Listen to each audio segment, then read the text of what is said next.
When installing a swivel to an ultra seat, make sure there is one washer screwed onto each of the 6 bolts at the bottom of the seat. If there are 2, simply unscrew one from the top. This ensures the right amount of thread is available for the installation. With the seat tipped over, take the piece with the lever and make sure the handle is facing towards you. Slide this piece over only the top of the bolts on the left side. Then, be prepared to use some force and make the remaining bolts on the right side line up. And when they do, push down so they poke through the holes. If the swivel piece won't slide over all of the bolts, you can slightly loosen the washers on the bolts that won't line up at the base of the seat. Grip with some pliers and only loosen a quarter of a turn. This will allow the bolt to wiggle slightly in the direction that you need.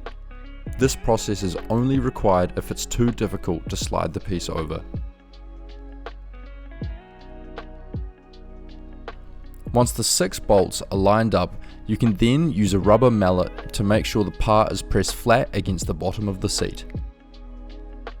When hammering, if a side keeps popping off, use your hand to apply pressure to the swivel and the seat at the same time as shown. This helps the part stay fixed. Now, take the centerpiece with the 4-inch long nuts facing towards you and slot this plate directly in the middle and make sure that the tab of the lever is in at least one of the 4 notches around the center plate. Putting a smear of silicone grease around the perimeter of the inner plate can help with smooth sliding later.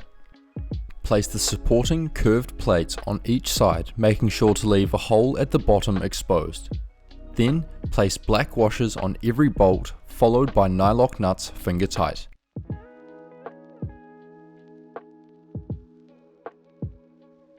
When fastening these nuts, make sure to not over tighten. It's recommended to only tighten until you start to feel resistance, which can be quite soon after turning. This clip shows how much thread should be poking out of the blue ring of the nylock. Now it's a good idea to do a quick test to see how the centerpiece swivels before attaching it to the suspension. In the same position, pull the lever and with your other hand start turning the centerpiece using the inch-long nuts.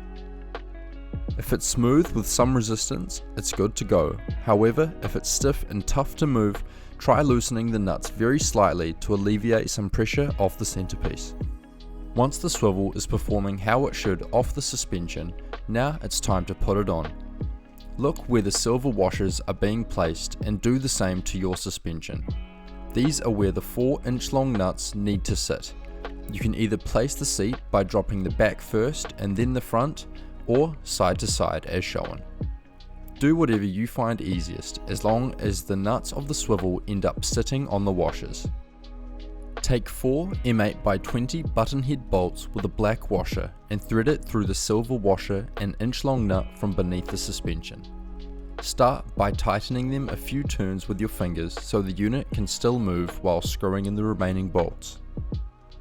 You can do this from below or from the side as shown. By getting underneath, you're able to see if the holes line up nicely.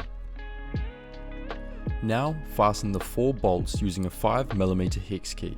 Once fastened, the swivel is ready for use. This is how you use it.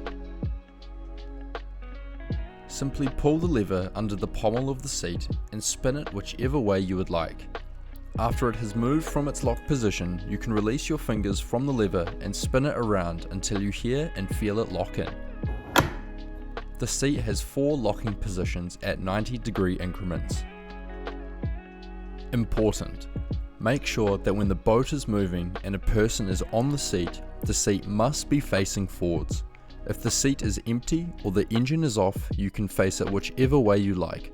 However, for passenger safety, if the boat is moving, you should be facing forwards.